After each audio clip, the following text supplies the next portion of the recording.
Welcome, welcome, welcome. It is Tuesday, and you're in the right place at the right time. I tell you, I'm so excited about today. We got a reoccurring guest. You know, he's always on the show. He's always got something good for us, and I'm so excited about having him back on the show with us. My brother Osei is coming back to be with us today. I tell you. So we're going to get the announcements out of the way so we can get him on live with us.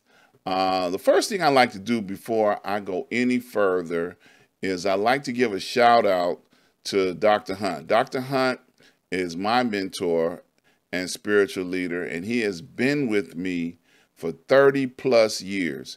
And I tell you, being with me 30 plus years is no small endeavor. He's been hanging around and keeping me motivated, keeping me uplifted and encouraged for 30 plus years.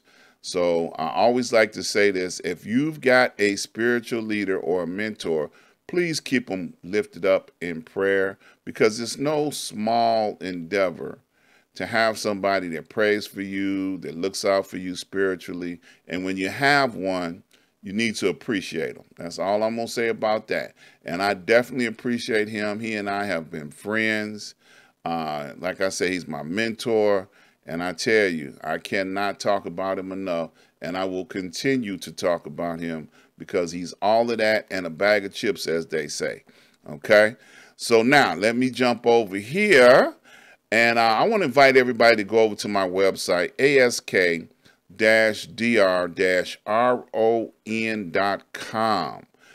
When you get over there, you're going to run across a lot of good information, and especially you're going to run across all of my advertisers.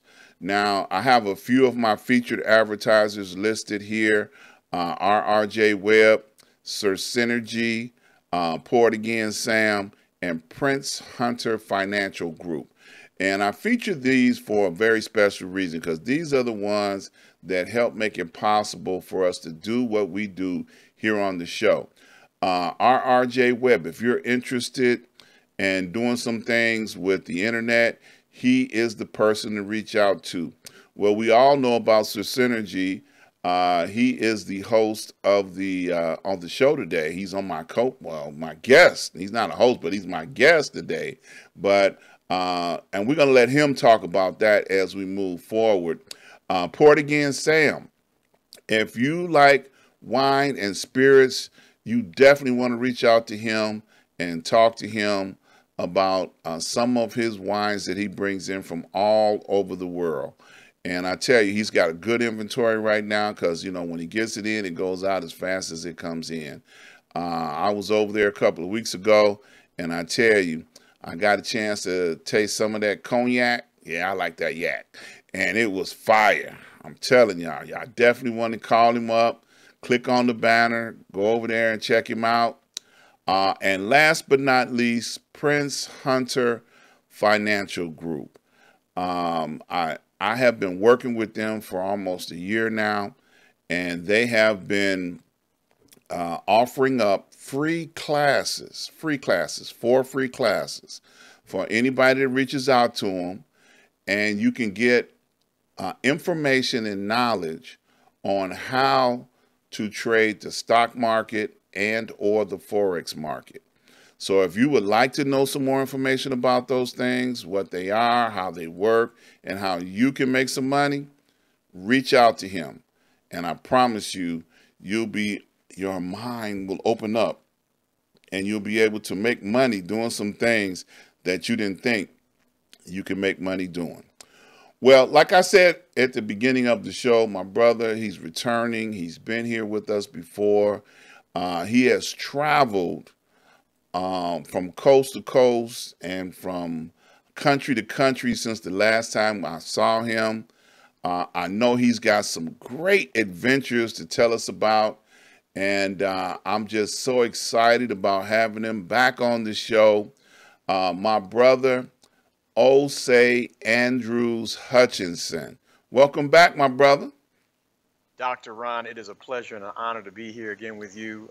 It's always awesome to sit and chop it up with you and talk about what's going on in the world and how it affects us. So I'm glad to be here. Thank you so much for having Man, me. it's my pleasure.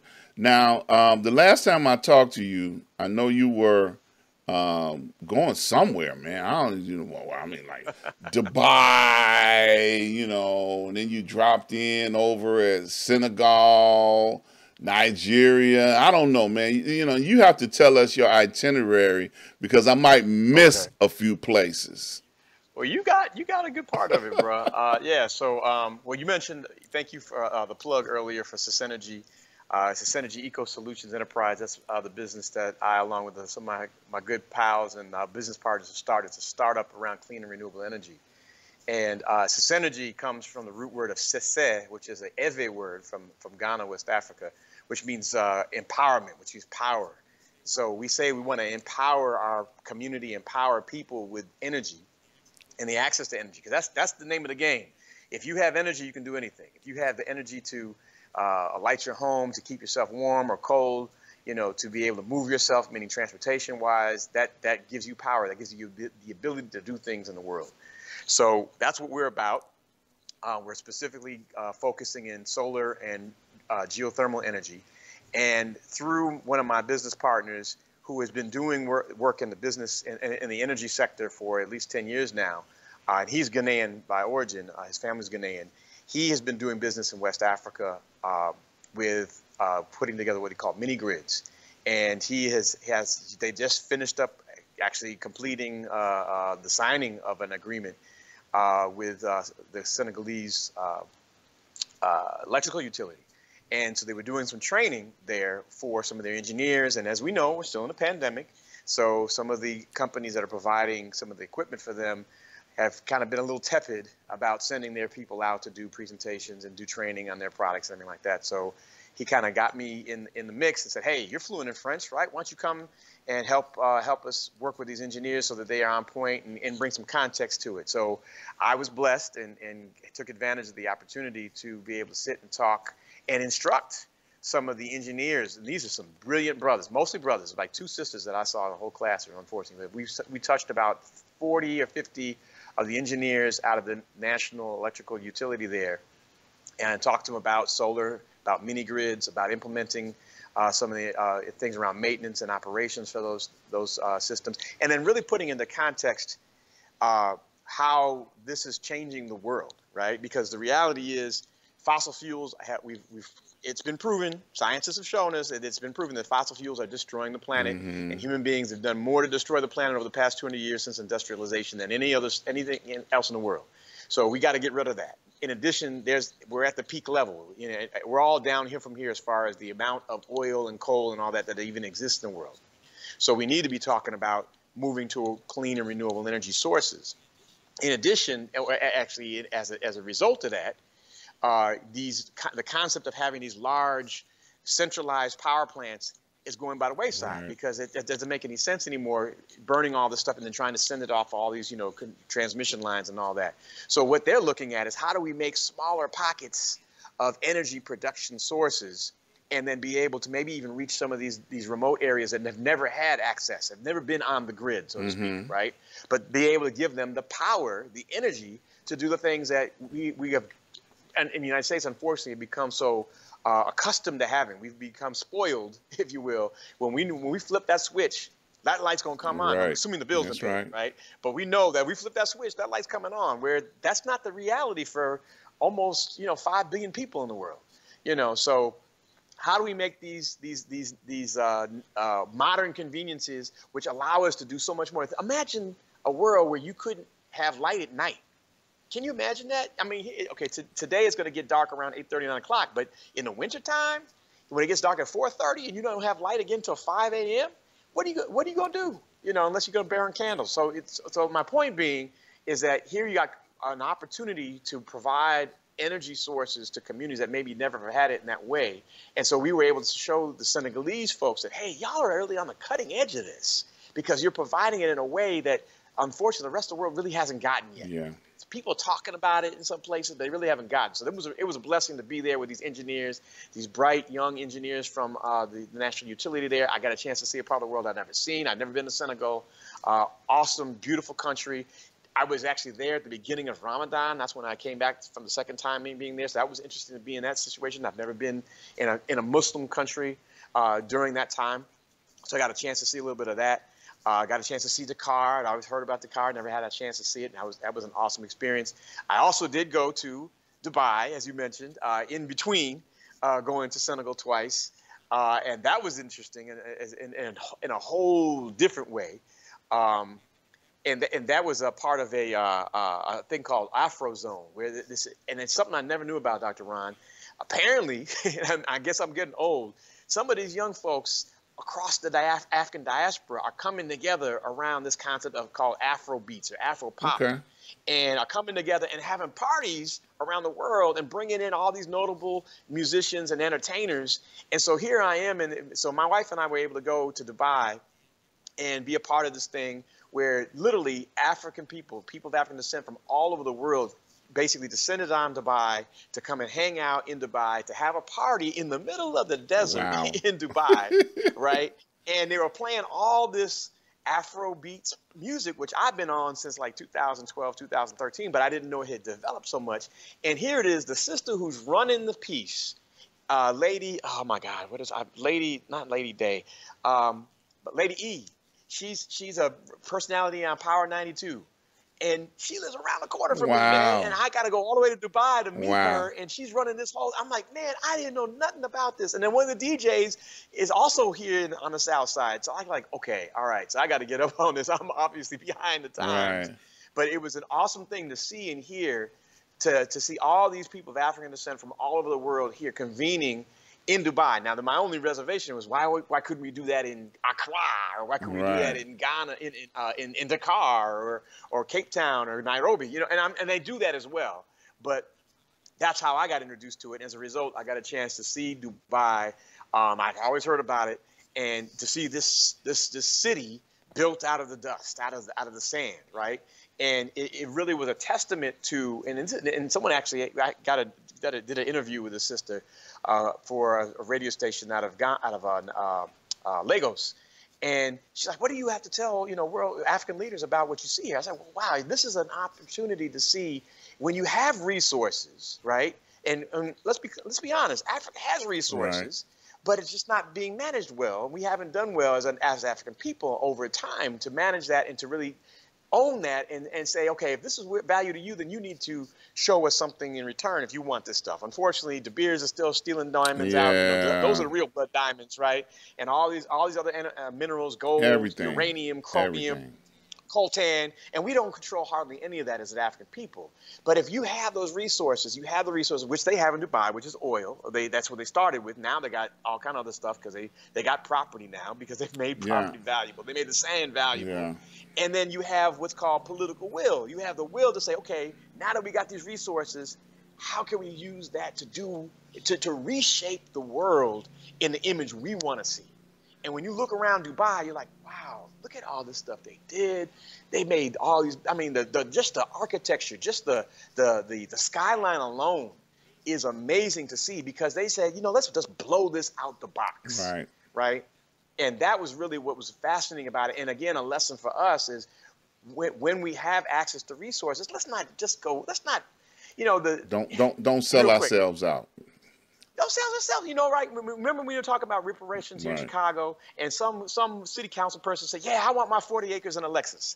I'm like, oh man, that's so short-sighted. Why don't we look at how do we get 40 acres to grow something bigger on those 40 acres? How do we look at building institutions and building something that's going to be lasting generations, not just something for our short-term pleasure, right? Exactly. And that's unfortunately where, unfortunately we as African people have done that a lot, where we're not looking at the longer game, right? So that was insightful for me. It was instructive. I took that lesson out of it. And I'm really thankful to be able to have gone to Dubai and, like I said, be also in Senegal. I also was in Arizona a couple times. Yes. My son was down at ASU when we got him after the end of the school year. My daughter wanted to do a college visit, so I've been around a little bit. But So those have been my adventures since this February. Now a couple of things. I want to follow up conversations with a couple of these things. Yes, sir. Now I read somewhere that in the country of Dubai, that they made sure that citizens of Dubai all were millionaires. You know, I read that somewhere, that they made sure that the citizens there all represented, you know, in the six-figure income bracket. So now, by you saying that you were there and you saw some of the evidence of those type of things, that is outstanding. You know, that they didn't just sell everything out and then, you know, wind up being, you know, under somebody else's, you know, rule. Now, Right. going back to talking about what you were saying in Senegal, these micro grids that you all are there talking about putting together, are they in the cities or are they in the villages? Because there is a So, difference. right, no doubt. So to answer that question really quickly, is that the microgrids that they're looking at are actually in the rural Okay. areas. Unfortunately, as we know, Africa was overrun by the Europeans during colonialization and Right. imperialism, and so the concept of putting in real infrastructure was not part of the plan. Right? It was just let's just get as much resources as we can out of here, use the people as much as we can, and then okay, yeah, we're out. Right? So that infrastructure, the infrastructure left over from the European era, was minimal. And so now a lot of these, countries who have been basically left, you know, barefoot and all this other kind of stuff, with no resources and have been basically raped over, generations, are trying to figure out how do we use the natural capital, the human capital we have, the resources that we have, and how do we build a nation. Right. And these are relatively, let's think about it, these are relatively young nations that have only existed for like 50, 60 Right. years, right? And so what they have had, the Senegalese government, for example, said, okay, all right, there was no infrastructure put into the remote villages. There's villages here, those little, you can't even call them towns, that just we didn't have the capacity to run electrical lines. So how do we make it so that we can distribute electricity? So that's what the microgrids are really going to be able to do, is to say, okay, we got a group of villages over here that are remote from anything else. We can't run lines, but if we can set up a microgrid over there with solar panels, inverters, batteries that can stand the test of the desert and the heat and all that, if we can do that, then they can have electricity, and then they can run water wells. They can do all kinds of things, that Right. quote unquote are part of modern society. So yes, that's a big part of it, is how do we help create a nation that can be not just modern, but Right. competitive, That's right? right. Because there's a billion plus people in Africa, in the continent of Africa, but unfortunately, a lot of the population, either they have to move to the cities, which is a big problem in itself. I mean, Lagos has something like 13 million people in it. It's overcrowded, and because the infrastructure is poor in the first place, it's just not conducive to human living. Right. So if you can live in the countryside, if you can live in the rural area and still have access to, Resources. electricity, and then Yes. all kind of resources and modern day resources. One thing I just want to make real quick mention of, and I'll stop talking for just a minute, is the proliferation of cell Mm-hmm. phones. If it had not been for this concept of the GSM network and making cell phone usage and availability to communities, because it didn't require you to, again, run phone lines underground or above Right. with telephone poles. It's all wireless. I mean, almost everybody on the continent, a lot of people, I should say everybody, but a lot of folk on the continent have a cell phone and therefore have access to the world that they never had Right. before 30 years Right. ago. So that's the same kind of concept. If we can distribute the access to technology, distribute the access to modern day communications, that changes the Yep. game. Totally. Shout out to Ken. He dropped in, said hi. Shout out to Hey, Al Ken. Greer. He just dropped in and said hello. Shout out to those two brothers that are following the show. Um, you Yes, know, sir. I've been to the continent of Africa, and it's been in 1990. And you speak about that event you witnessed in Dubai. Um, Right. Ghana created an event called, I forget what they used to call it. African. It was an African invitation to the entire world. To Yes, to return. return. Right. Your Yes, return. Right. and to participate in welcome home. It was like a welcome home. Right. So, Exactly. and it was a big concert. You know, they had many people that were invited to be guests. I Yep. actually attended with Montu Dance Theater of Chicago, and I thought it Right. was Right. quite interesting. You took African dance to Africa, you know, but we went over there and did our thing. They That's had right. That's Isaac right. Hayes. They made him chief of a village. He didn't want to leave. They had Flavor Flav. You know, it was a lot of celebrities that came in Right. Right. to, I think they call it Ghana Fest. I think now that I think about, It was something like that. yeah, Right. Ghana Right. I remember Fest, you talking about. and I got a chance to travel through the continent. You know, through the city of Ghana. You know, we went to slave castles, we went to villages. Let's call them prisons. Let's call them dungeons and Yeah, prisons and yeah, right. castles. Well, that's exactly what they were. And Right. Right. that was the last place that our ancestors saw before they were Hmm. shipped, you know, to the Went Americas. Okay. that door of no Yes. return. That's right. And, you know, many didn't make the trip, some did, you know, but because the Portuguese and many of the European countries that came over there to exploit, you know, and rip off the continent were successful, you know, That's and right. there was a lot of that that went on during that time. But you, like you Right. said, from Accra, you know, the capital, and you venture Hmm. out and you begin to see like what you were talking about when you go to villages when the sun goes down, there is no light in that village except for a lantern Right. until the Right. next Right. day when the sun comes up again.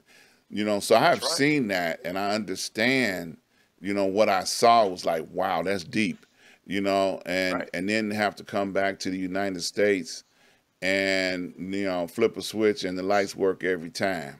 Okay. That's right. And I remember talking to, you know, when you were president of the Rotary Southeast. Oh, when I was You know, governor. Yeah. no, Yeah. When I not was no, governor. before Yep. you were governor. Oh, yeah. Yeah. You Yeah. know, Okay. Right. because Right. you know, Dr. KK was part of your organization, That's right. That's right. and we That's were right. talking about trying to put a street light in the middle of the village, a solar panel That's street right. light.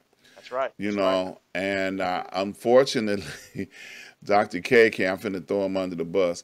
He say, "Man, you can't put that, you know, in the center of the village because Look at somebody that. gonna take it and have it in their house before the Right. next Right. morning." You know, and I was like, "Well, we got to put more than one in," you know. Right. Right. Right. But we Right. were Right. trying to organize a relief project that Right. would allow us to be able to bring just a street light, you know, for the Right. center of the village because the villages are not that big. You know, Right. there are lots of huts and you know small homes that people have been together for generations, and then Right. eventually some of the generations, the young people will go to the city and be a part of what's going on in the city to Yeah. try and develop, you know, a better life for them and their families. And that was the Right. opportunity to do that. So I'm going to ask this question because I had this question, something that I've been talking about for the last couple of weeks. You know, and you fit right in with it. You know, I mentioned on my YouTube show that we were going to be talking about financial solutions, you know, and I had a guest on last week and we talked about, you know, the things that we need to take care of before we get out of here, how important Mm. legacies are, how important it Hmm. is to Right. be able to, you know, make preparations for when, like in your situation, you are married and have a family, and for them to have to try to figure out what to do once you ain't here no more, it's a traumatic experience, you No know. doubt. No And then I doubt. went on to say that even the president of the United States, when he gets elected and goes into office,